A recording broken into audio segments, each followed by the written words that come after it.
Y buenas tardes, mis hermanos, que sean bienvenidos a un programa más de Disfrutando la Palabra de Dios con nuestra hermanita Adela Hernández, que nos trae una enseñanza como cada miércoles. Nos trae la enseñanza, la palabra de nuestro Dios, que es de mucha edificación porque aprendemos mucho de ella. Y bueno, mis hermanos, vamos a dar inicio con el programa. Que sean bienvenidos a todos. Saludamos también a los que están conectados en Alemania, en Quintana Roo, México, a los que están conectados en Washington y también allí en Francia. Les mandamos un saludo y muchas bendiciones. Y también a los que se conectan aquí de Mérida, Yucatán, México, también les mandamos un saludo. Que el Señor les bendiga. Y a los que nos van a estar sintonizando a través de las redes sociales, también que el Señor me los bendiga grandemente en esta hermosa tarde que el Señor nos va a estar permitiendo. Saludamos también a la televisora Surimar, que está colaborando con Ventana Virtual y que está retransmitiendo nuestra programación. Que el Señor les bendiga y damos inicio con el programa del día de hoy. Estamos expectantes y dispuestos a disfrutar la palabra. Ahora en la carta del apóstol Pablo a los amados de Dios, llamados a ser santos. Sí, en la carta a los romanos, en los capítulos 12 y 13. Conviene hablar con Dios. Sí, Señor, en el nombre de Jesús, te damos muchas gracias por tus bendiciones, por las oportunidades. Señor, gracias por los corazones dispuestos. Gracias por el Espíritu Santo usándonos para establecer el reino aquí en la tierra. Somos instrumentos solamente en tu mano. Te adoramos por eso, Señor. Amén. Pablo sabe que muchos de los lectores de esta carta van a ser judíos, serán judíos. Los judíos entendían muy bien el asunto de los sacrificios que se ofrecían en el templo. Por ejemplo, cuando se sacrificaba un animal, de acuerdo a la ley de Dios, el sacerdote daba muerte. Lo cortaba en pedazos y lo ponía sobre el altar. El sacrificio de animales era importante porque representaba la devoción del penitente hacia Dios.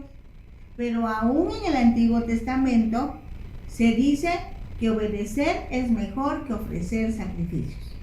Está en 1 Samuel 15:22. Vayamos a la Biblia en Romanos 12:1. Así que, hermanos, os ruego por las misericordias de Dios que presentéis vuestros cuerpos en sacrificio vivo, santo, agradable a Dios, que es vuestro culto racional. Los romanos tenían la influencia de la cultura griega. Para los griegos el cuerpo es una prisión, algo despreciable y vergonzoso. A esa forma de pensar se enfrenta Pablo cuando inicia la aplicación práctica de la enseñanza del Evangelio, teniendo en mente que los cristianos hemos sido llamados a ser de Jesucristo y también llamados a ser santos. Es lo que dice Romanos 1, de los primeros 15 versículos. Cuando Jesús dejó su trono de gloria, vino a la tierra y tomó forma humana. Quedó demostrado que para Dios el cuerpo humano es importante, porque Jesús vivió en un cuerpo humano y realizó obras portentosas por medio de él. El Antiguo Testamento anuncia a Jesucristo, el Nuevo Testamento registra el cumplimiento de lo anunciado en el Antiguo Testamento. Es la razón por la que Pablo dice que para el tiempo después de Cristo, o sea, para nuestro tiempo, en lugar de sacrificar animales, Dios desea que nos ofrezcamos a nosotros mismos en sacrificio vivo. O sea, cada día debemos echar a un lado los deseos personales y seguirle, poniendo todo lo que creamos ser y tener a su disposición, confiando en su dirección. Ahora bien, si alguien pregunta, ¿por qué haces esto?, diríamos, de esa manera muestro gratitud porque Dios ha perdonado mis pecados al creer en su Hijo Jesucristo. Entonces, para el cristiano es natural presentar su cuerpo delante de Dios, presentar su alma delante de Dios y presentar su espíritu delante de Dios. Todo él se presenta delante de Dios. Si presentamos a Dios en todo momento el cuerpo de cada uno de nosotros y todo lo que hacemos con él, estamos ofreciendo culto, reconocimiento, adoración a Dios, contribuyendo a la construcción del gran templo en donde se adora al Dios vivo. Pues es la iglesia de Jesucristo. Por cierto, es correcto decir, voy a reunirme con los hermanos en el templo, refiriéndonos a la construcción física, para que ofrezcamos juntos sacrificio de alabanza y adoración a Dios. Pero también debemos decir, voy a la oficina, voy a la tienda, a la fábrica, al taller, a la escuela, al gimnasio, al jardín o a la cocina a ofrecer culto a Dios. Todo lo que hacemos lo hacemos para la gloria de Dios. Y todo esto lo debemos hacer con pleno entendimiento. Así que cuando somos atentos con las personas, cuando somos puntuales en nuestras citas, cuando efectuamos pagos de impuestos y servicios en la fecha correspondiente, cuando limpiamos nuestro lugar de trabajo, cuando nos abstenemos de mentir o hacer daño, estamos presentando nuestros cuerpos en sacrificio vivo, santo, agradable a Dios, porque es nuestro culto racional. Y lo hacemos con todo entendimiento. Dice Romanos 12:2, no os conforméis a este siglo, sino transformaos por medio de la renovación de vuestro entendimiento, para que comprobéis cuál sea la buena voluntad de Dios, agradable y perfecta.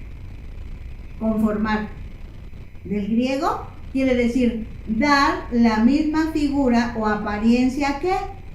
Se usa en voz pasiva. El sujeto no hace nada para que se lleve a cabo la acción. En este caso, solo se deja llevar por lo que hacen las demás personas que no conocen a Dios o a Jesucristo como su Salvador y Señor. También puede usarse en voz media, o sea, el sujeto participa parcialmente en la acción, pero Pablo dice, no hagas lo que ellos hacen. La expresión apela a la voluntad del sujeto que realiza la acción. En este caso dice, decide, porque puedes hacerlo. Te ruego, está en modo imperativo y el modo imperativo apela a la voluntad. Te ruego que medites y decidas no tomar la forma de ser de las personas que no tienen respeto al nombre de Dios. A eso se refiere la expresión, no os conforméis, no se formen, no tomen ese formato, ese esquema, ese molde, esa manera de ser. La palabra en griego es esquema, que destaca lo externo, la apariencia, el disfraz. La otra palabra clave es morfe, también es imperativo, apela a la voluntad. Transformaos quiere decir cambiar en otra forma, en voz pasiva. También puede usarse en voz media. ¿Recuerdan? En voz pasiva, el sujeto no hace nada específico para ser transformado, se deja llevar. En ese caso, por el mover del Espíritu Santo. En voz media quiere decir, el sujeto participa parcialmente, o sea, coopera para que se lleve a cabo la acción. La acción de la que se habla aquí es efectuar un cambio total que, en el poder de Dios, hallará su expresión en el carácter y en la conducta. Se refiere al cambio interno.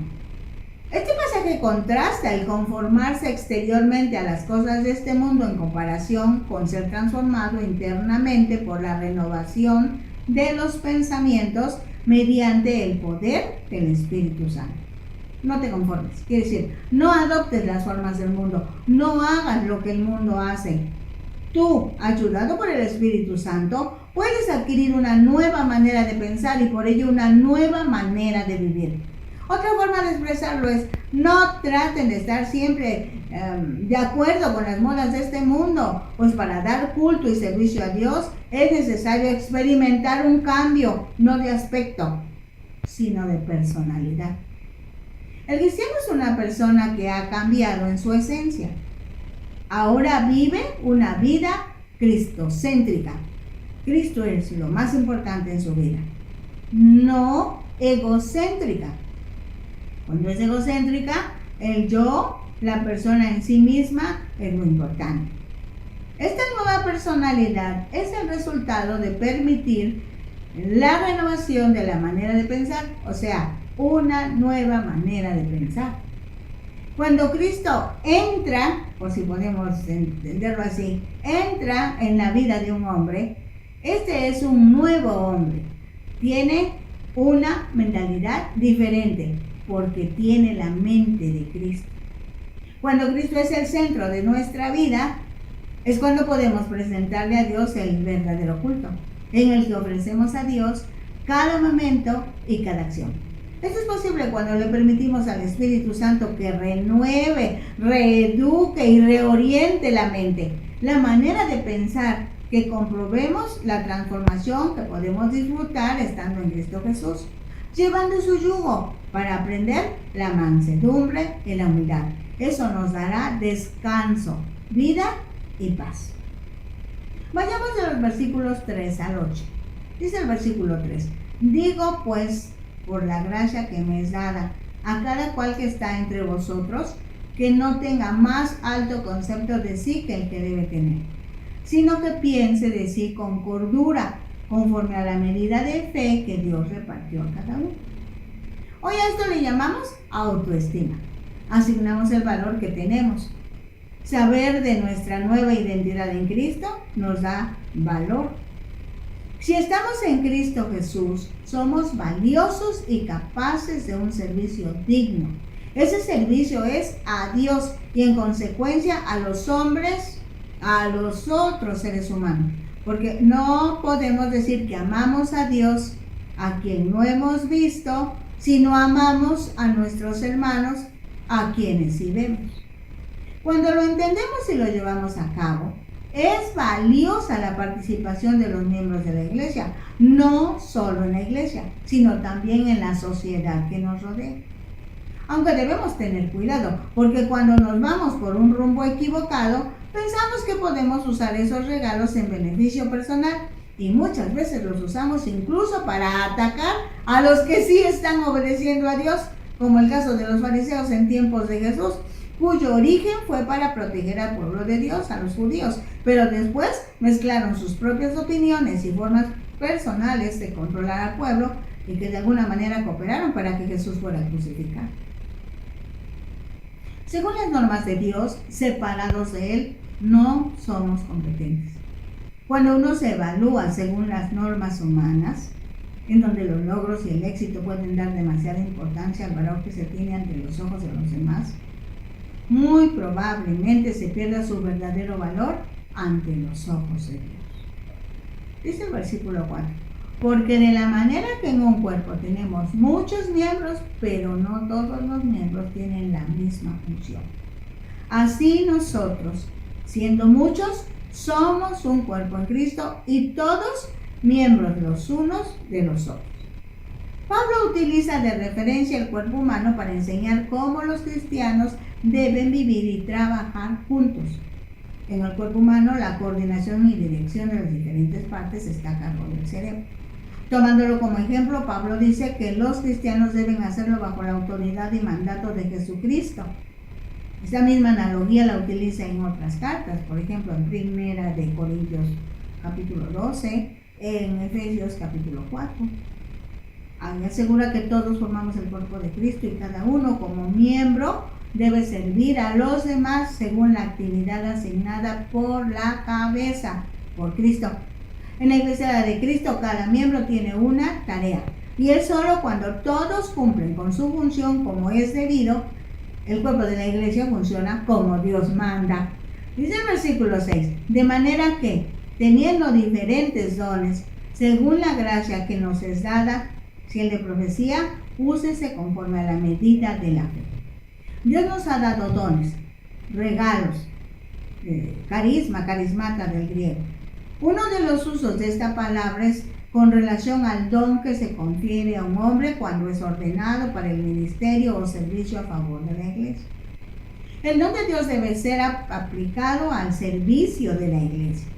La idea es la de algo que nos llega gratis y sin merecerlo, de algo que se da a un hombre, pero que él no ha ganado ni ha hecho méritos para ello, sino que proviene de la gracia de Dios y nunca podría haber sido logrado por el esfuerzo del hombre.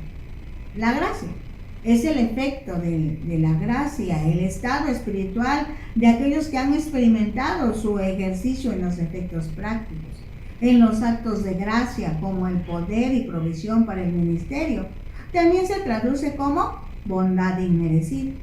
Entonces, Dios es el que da los dones a su iglesia y otorga fe y poder de acuerdo a los usos que tendrá cada miembro. Así que la función de cada uno es ser fiel y buscar la manera de servir a otros con lo que Cristo le ha dado. Los dones de Dios difieren en naturaleza, poder y eficacia de acuerdo con su sabiduría y gracia. Dios le dará el poder espiritual adecuado y necesario para llevar a cabo cada responsabilidad a cada uno de los miembros del pueblo. En el Nuevo Testamento, la profecía quiere decir proclamar la palabra, el mensaje de Dios, la voluntad de Dios. El profeta anuncia el mensaje del Evangelio con la autoridad del que sabe lo que dice. En 1 Corintios 14:3 se nos dice que el que profetiza habla para edificar, exhortar y consolar. Si no te dicen eso, no es profecía. Si no te edificó, si no te exhortó, si no te animó, si no te consoló, cuidado, observa y toma decisiones en Dios. Dice el versículo 7, o si de servicio, en servir, o el que enseña, en enseñanza. Se utiliza la palabra diaconía, que quiere decir servicio práctico, a fin de mostrar el amor de Cristo en obras de servicio a sus semejantes. Como iglesia hemos fallado en la explicación del Evangelio. Los que han sido llamados a enseñar no hemos cumplido nuestra función y la iglesia ha sufrido por nuestra negligencia, pues al no confirmar que los nuevos convertidos comprenden las verdades del mensaje de salvación, de la justificación por la fe, o no conocen los beneficios de la redención, no saben de la efectividad de la propiciación, no entienden por qué hablamos de la esperanza de la glorificación en Cristo, permitimos que la iglesia esté desnutrida, vacilante, fácilmente sea engañada y permite que la manipulen. Dios nos ayude. Dios nos dé otra oportunidad para enseñar a la iglesia lo correcto, los que estamos llamados a enseñar. Dice el versículo 8, el que exhorta en la exhortación, el que reparte con liberalidad, el que preside con solicitud, el que hace misericordia con alegría. Exhorta es una palabra interesante. Quiere decir amonesta, anima, apremia a alguien para que siga un curso de conducta, siempre en anticipación, mirando al futuro. La exhortación es un llamado al lado de uno para que se le ayude, se le aliente. Tiene que ver con el paracletos, con el abogado, con el consolador. Repartir, quiere decir compartir, comunicar, se refiere a compartir cosas materiales para ayuda de los demás. Liberalidad es otra palabra, incluye sencillez y generosidad, sinceridad, simplicidad. Puntualiza que el compartir cristiano es la sencilla amabilidad que se deleita en el simple placer de dar, sin otra razón. Presidir, estar de pie ante, y de ahí conducir, dirigir, ocuparse en, es presidir con referencia a la iglesia, ser llamado a ocupar un puesto de responsabilidad o de dirección. Solicitud es lo mismo que diligencia. Presteza, no importa lo que se tenga que sacrificar, de dejar de llevar a cabo, con tal de presidir con celo, ejerciendo la alegría y el entusiasmo con responsabilidad. Hacer misericordia se traduce mostrar bondad mediante actos benéficos o ayuda. Otra manera de expresarlo es sentir compasión por los que sufren y mostrarles ayuda. Dentro de hacer misericordia está la posibilidad de perdonar. Es bueno recordar que el perdón se basa en el amor y no en la superioridad. Redime y no humilla. Alegría quiere decir alegría, buena disposición. Se usa en la exhortación a cómo hacer misericordia, con amable simpatía. Veamos esta lista de dones y qué características tienen los que los pueden ejercer. seguramente te ayudará a descubrir algo para tu uso personal. Los profetas poseen denuedo, seguridad y oratoria. Servidores, o sea, los que ministran, generalmente son personas fieles y leales. Los que enseñan son pensadores y tienen formas diversas para enseñar. Los que exhortan saben cómo motivar a otros. Los que reparten son generosos y confiables. Los que presiden son buenos organizadores y directores. Los que tienen misericordia son amorosos y se sienten muy felices cuando dan su tiempo a otros. A cada uno de sus hijos Dios le ha dado regalos o dones. Esta lista no está completa, solo es una referencia. Así que usted o tú, pregúntale a Dios cómo puedes utilizarlos para edificar a tus hermanos. Dios ha dado dones a fin de que se pueda edificar la iglesia para usarlos siempre con eficacia. ¿Los quieres usar con eficacia? Entonces debes tener en cuenta que todos los dones y habilidades vienen de Dios. Debes comprender que no todos tienen el mismo don. Debes saber quiénes somos y qué hacemos mejor. Habrá que dedicar los dones al servicio de Dios con generosidad y sin exclusión. Ahora vayamos a los versículos 9 al 13 del capítulo 12. El amor sea sin fingimiento, aborrecer lo malo, seguir lo bueno. Habla de sinceridad, nada de hipocresía, ni apariencia, ni de intenciones escondidas, sin egoísmo que espere recibir más de lo que se da. Se necesita una posición definida, debe ser odio al mal y amor hacia lo bueno, porque muchas personas tienen miedo a las consecuencias de hacer lo incorrecto, y no debe ser así. Debemos odiar el mal. Dice el versículo 10, amaos los unos a los otros con amor fraternal, en cuanto a honra, prefiriéndoos los unos a los otros. Debemos amarnos porque somos hermanos, somos de la familia, porque tenemos el mismo Padre, Dios. Una tentación muy fuerte es que nos hagan honores, nos consideren importantes. Eso es una característica de los seres humanos cuando no conocen a Jesucristo, a Dios Padre y al Espíritu Santo. Pero una vez que recibimos a Jesucristo como el dueño y Señor de nuestras vidas, alguien trata esta posición de preeminencia con la siguiente expresión: el cristiano no tiene derechos, solo deberes. Dice el versículo 11, en lo que requiere diligencia, no perezosos, fervientes en espíritu, sirviendo al Señor. El mundo está atrapado por la maldad. Jesús vino a la tierra a establecer el reino de Dios en el corazón de los seres humanos. Así que cada cristiano es un embajador en el nombre de Cristo para presentar el mensaje del Rey a fin de extender su reino en la tierra. Por lo anterior, no hay lugar para la pereza, descuido o irresponsabilidad, pues la vida física es corta y resulta en una preparación para la eternidad. Por eso en el Evangelio se lee: en lo poco fuiste fiel, diligente, en lo mucho te pondré. En el versículo 12 leemos: gozosos en la esperanza, sufridos en la tribulación, constantes en la oración. Cuando explicó su interpretación del Evangelio, dijo claramente que es poder de Dios, que se recibe por gracia, que la gracia de Dios es suficiente. Además, la potencia de Dios se perfecciona en las debilidades, pues la esperanza está derramada en nuestros corazones por el Espíritu de Dios que nos ha sido dado. Todo esto produce gozo. Cuando estás gozoso, la tribulación se sufre con entereza, confiando, ejerciendo la fe. Y como resultado de esto, se desencadena una vida de comunión con Dios mediante la oración. Dice el versículo 13, compartiendo para las necesidades de los santos, practicando la hospitalidad.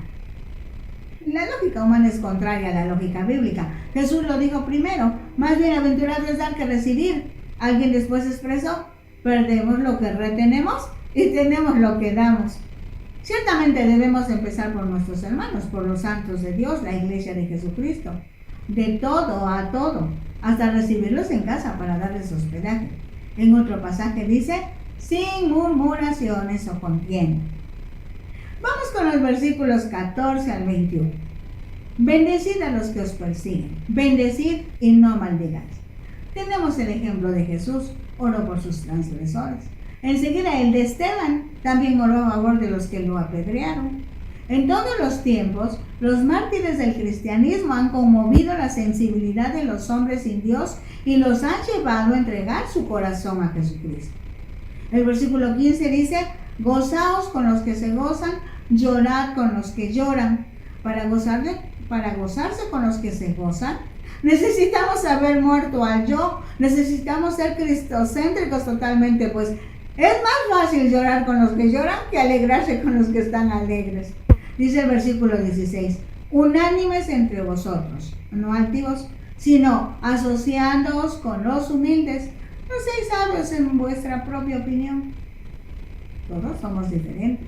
Todos tenemos dones específicos, actividades diversas, pero somos hijos del mismo Padre. Por ello debemos estar unidos buscando las coincidencias, el acuerdo. No importa la forma de gobierno que hayamos aceptado, puede ser de observancia, pero la paz, la concordia, la amabilidad y la buena voluntad son indispensables. No, dice el versículo 17, no paguéis a nadie mal por mal, procurad lo bueno delante de todos los hombres. El cristianismo es algo en donde da un gusto experimentar cuando se siguen los lineamientos bíblicos. Por ejemplo, la conducta cristiana debe parecer ser buena y realmente ser buena, no solo parecer, procurando que nadie se ofenda, siendo condescendientes, pacientes, pacificadores, amorosos. Dice el versículo 18, si es posible, en cuanto dependa de ustedes, estad en paz con todos los hombres. Vivir en paz con todos los hombres depende de muchas variables, pero Pablo hace énfasis en dos. Considerando que el cristianismo tiene principios bíblicos inalterables, pueden presentarse momentos en que hay que librar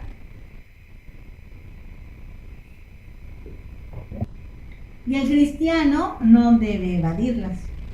En lo que dependa de ustedes, pues en un grupo, aunque sea pequeño, no se diga en las grandes congregaciones, se presentan desacuerdos, malas interpretaciones, de ahí que puntualice el ejercicio de la bondad para enfrentar la crítica y el desánimo.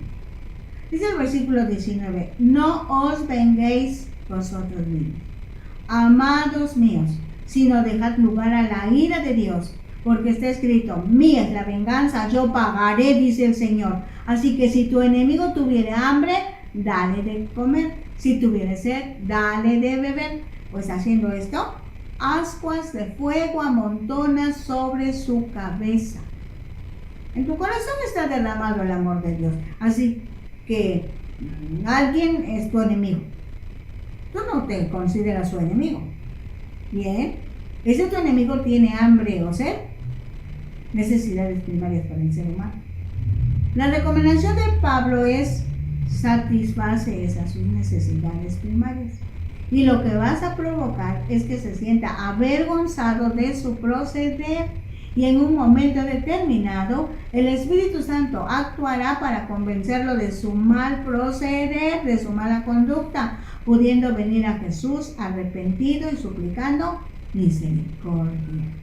El versículo 21, no seas vencido de lo malo, sino vence con el bien el mal. Si amamos a alguien de la misma manera que Cristo nos ama, estaremos dispuestos a perdonar. Si hemos experimentado la gracia de Dios, anhelaremos que otros también la disfruten. En los primeros 7 versículos del capítulo 13, Pablo habla de la sujeción a la autoridad. Utiliza la palabra exousia, que originalmente se asigna a Dios y por ello significaba permiso o libertad para hacer como le plazca. Es absoluto, carente de restricciones. Cuando se usa de los hombres, la autoridad es delegada. Dios se la delegó como un destino de gracia. Por eso pasó a ser la capacidad o poder con el que uno ha sido investido. Desde que Dios formó al hombre expresó, hagamos al hombre, está incluida la mujer, a nuestra imagen, conforme a nuestra semejanza y señoré. Desde ese momento Dios le delegó al ser humano parte de esa autoridad, de su favor para el hombre, que también lleva la responsabilidad de ejercer autoridad de acuerdo a los principios del reino. Así que todos y cada uno de los seres humanos tienen de Dios autoridad delegada, que deben ejercer para la sana convivencia entre humanos, siempre dependiendo de la dirección del Espíritu Santo. Cuando Jesús vino a la tierra, por ejemplo en Lucas 5:17 se lee: aconteció un día que él estaba enseñando y estaban sentados los fariseos y doctores de la ley, los cuales habían venido de todas las aldeas de Galilea y de Judea y Jerusalén, y el poder del Señor estaba con él para sanar. La palabra que del griego se tradujo como poder, dunamis, es una capacidad inherente. Se usa de obras de origen y carácter sobrenatural que no podrían ser producidas por agentes y medios naturales. Es el poder de Dios, diferente al poder delegado para ejercer autoridad. En ese momento hubo un enfrentamiento del poder delegado que ostentaban los fariseos y doctores de la ley con el poder de Dios para hacer señales y maravillas. Por cierto, las autoridades de ese tiempo se vieron confrontadas y se sintieron exhibidas porque su autoridad no podía igualarse con el poder de Dios que estaba funcionando en Jesús, el Hijo de Dios. Por ello se disgustaron y mostraron su desacuerdo con Jesús hasta llevarlo a la cruz. Hasta hoy, dentro y fuera de la iglesia, cuando los hombres reciben nombramientos, se les delega autoridad. Muchas veces se pierden y tal como los fariseos del tiempo de Jesús, se creen dueños hasta de las vidas y ya no toman las decisiones bajo el temor de Dios. Esa autoridad que les ha sido delegada no es bien aplicada, pues aparece la corrupción en la sociedad, porque ahí aplican la moral, pero la moral es una enseñanza filosófica que si bien trata de distinguir entre el bien y el mal, los que están en autoridad la violan porque no integran a Dios en esta toma de decisiones. Ejercen autoridad sin el temor de Dios. Esto sucede en todos los niveles de autoridad, en la familia, en la escuela, el taller, la oficina, el chofer del autobús de transporte urbano que usamos cotidianamente, el profesor en el salón de clases, la seguridad pública, las oficinas de gobierno, incluso dentro de la iglesia, tristemente. Vayamos a la Biblia, en Romanos 13 del 1 al 7. Sométase toda persona a las autoridades superiores, porque no hay autoridad sino de parte de Dios, y las que hay por Dios han sido establecidas. Para ese preciso momento, las autoridades superiores a las que Pablo hace mención son las autoridades del Imperio Romano. En ese tiempo el emperador era Nerón, quien según la historia fue emperador entre los años 54 a 68 después de Cristo. Un tirano demasiado cruel y asesino. Estando así las cosas en el gobierno romano, Pablo les recomienda que se sometan, que obedezcan, porque esa forma de autoridad Dios la había permitido. Dice el versículo 2: de modo que quien se opone a la autoridad, a lo establecido por Dios resiste, y los que resisten acarrean condenación para sí mismos. Pablo dice que los cristianos se sometan al gobierno. Eso quiere decir que reconozcan el justo lugar que éste ocupa dentro de la jerarquía de relaciones establecidas por Dios, quien debe ser colocado en lo más alto. Dios es la única y máxima autoridad. Dice el versículo 3: porque los magistrados no están para infundir temor al que hace el bien, sino al malo. ¿Quieres pues no temer la autoridad? A lo bueno y tendrás la alabanza de ella, porque es servidor de Dios para tu bien. Pero si haces lo malo, teme, porque no en vano lleva la espada, pues es servidor de Dios, vengador para castigar al que hace lo malo. Entre las autoridades civiles, algunas pueden ser injustas. Por ello, las personas honestas temen. Pero Pablo se refiere a los magistrados que cumplen con su tarea, cuando actúan con justicia las autoridades. La población que actúa justamente y las autoridades también son justas, no tienen nada que temer. Dice el versículo 5, por lo cual es necesario estarles sujetos, no solamente por razón del castigo, sino también por causa de la conciencia. La sujeción a la autoridad aparece en todas las cartas o en muchos de los escritos de Pablo y de Pedro. Como ejemplos tenemos 1 de Timoteo 2:2, esa es una carta de Pablo, Tito 3:1, otra carta de Pablo, 1 de Pedro capítulo 2, 13 al 17, el apóstol Pedro también habla de este asunto. Así que también encontramos en el libro de los Hechos que el tribunal de los magistrados paganos fue refugio seguro cuando los judíos querían matar a Pablo y sus compañeros por medio de la justicia imperial romana. Después de muchos años, esa era la enseñanza de la iglesia cristiana. Había que obedecer y orar por el poder civil, aunque estuviera personificado en un Nerón. Dice el versículo 6, pues por esto pagáis también los tributos, porque son servidores de Dios que atienden continuamente a esto mismo. Los judíos de ese tiempo eran rebeldes. En Palestina y especialmente en Galilea estaban los celotes o celotas. Aseguraban que no debía haber más rey para los judíos que Dios y que no se debía pagar tributo a nadie más que a Dios. Su resistencia no era pasiva, eran nacionalistas fanáticos que usaban métodos terroristas, no solo contra los romanos, sino hasta el punto de destruir las casas, quemar las cosechas, asesinar a las familias de sus compatriotas judíos que pagaran tributo al imperio romano. Dice el versículo 3, pagad a todos lo que debéis, al que tributo, tributo, al que impuesto, impuesto, al que respeto, respeto, al que honra, honra. En el Imperio Romano, después de un periodo largo de conquistas, surgió el Senado, la promulgación de leyes, la organización política y social. Surgió el Estado. El Estado se integra por personas que mantienen relaciones mutuas mediante el cumplimiento de leyes. Sin esas leyes y el consentimiento general de cumplirlas, el malvado, fuerte y egoísta ejercería ese tipo de poder. El más débil estaría indefenso. La población espera protección del Estado y tienen por tanto una responsabilidad para con él, pues de cierta forma es el Estado el que hace posible la distribución de los servicios públicos como agua corriente o agua potable, alcantarillado, electricidad, transporte y muchos más. No estaría bien que uno disfrutara de todo lo que provee el Estado sin cumplir con algunas obligaciones. Esa es una razón que obliga al cristiano a ser un buen ciudadano cumpliendo todos sus deberes. Para el tiempo de Pablo, el Imperio Romano era el instrumento divinamente ordenado para mantener la paz social. Fue en realidad la Pax Romana lo que hizo posible la expansión misionera del cristianismo. Idealmente las personas deben estar unidas por el amor cristiano, pero no lo están.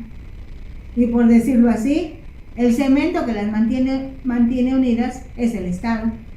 Los administradores del Estado están haciendo un trabajo ordenado por Dios y el deber del cristiano es ayudar y no dificultar.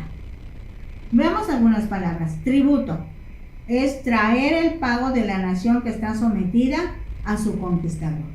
Impuesto, lo que se paga con fines públicos. Generalmente es un porcentaje o una cantidad asignada. En nuestros días también quedan incluidas las cuotas de mantenimiento de agua, luz, limpieza y todos los impuestos, que son muchos en algunos países. Respeto, en cierta forma, temor reverente, hablando de superiores, hablando de familiares. Honra se refiere a honor, para entregarse a todos aquellos a los que se les debe honra. ¿A quiénes? A los padres, a los que nos guían en el camino de Dios, a los que sobresalen en alguna competencia legal. Hoy, al tratar de explicar estos versículos, podemos resumir pensando que los cristianos tienen la responsabilidad de lograr que el Estado mejore. en donde la corrupción ha empeorado cada vez.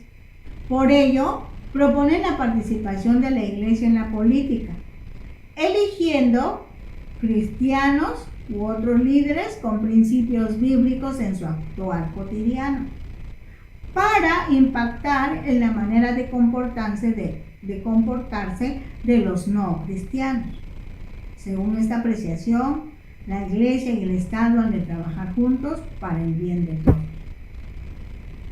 Lo cierto es que los cristianos debemos actuar como ciudadanos terrenales y como ciudadanos del reino, con amor, lealtad, fidelidad y justicia. Vamos a los versículos 8 al 10 del capítulo 13. No debáis a nadie nada, sino el amaros unos a otros, porque el que ama al prójimo ha cumplido la ley. ¿Por qué amarnos unos a otros? Aunque parezca no relacionado, la respuesta es porque Cristo nos amó, nos ama y nos seguirá amando, así que estamos en deuda con Él por su amor sin límites.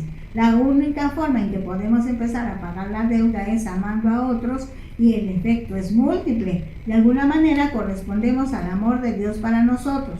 Evitamos conflictos, pasamos desapercibidas las ofensas de los demás, cubrimos, promovemos la armonía, propiciamos la paz, obedecemos a Dios. Es el versículo 9.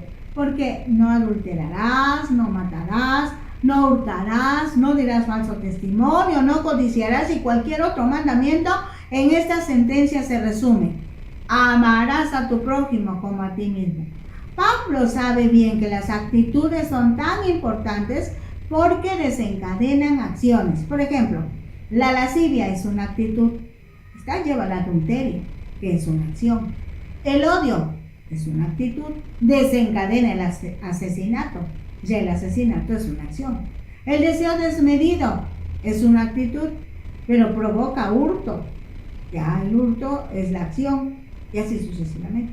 Por otro lado, naturalmente nos amamos, y porque nos amamos, nos alimentamos, buscamos una casa habitación, protegemos nuestros cuerpos de las inclemencias climatológicas, buscamos desarrollar la mente, las habilidades físicas y demás. Exactamente eso debemos hacer en favor de nuestro prójimo, no solo de los familiares, sino de todos los humanos, los que forman el prójimo. Dice el versículo 10, el amor no hace mal al prójimo, así que el cumplimiento de la ley es el amor. Hace énfasis en la practicidad del amor, porque el amor no es un discurso, no es una poesía, no es una canción, no es una obra musical. El amor es algo que se practica. Por eso dice que la única deuda que el cristiano tiene que pagar todos los días y que sin embargo no puede saldar es la deuda de amor que tiene con todos los hombres, o que debe tener con todos los hombres. Alguien dijo, ama y haz lo que quieras. Si de verdad amas, eso que quieres es hacer bien a los demás. En los versículos 11 al 14 encontramos: y esto, conociendo el tiempo, que es ya hora de levantarnos del sueño, porque ahora está más cerca de nosotros nuestra salvación que cuando creímos. Aquí habla del tiempo Kairos, el tiempo de Dios. Todos esperamos el retorno del Señor Jesucristo. Por lo tanto, debían estar preparados. Debemos estar preparados, obedeciendo el espíritu de la palabra, lo que Dios quiere que hagamos nosotros.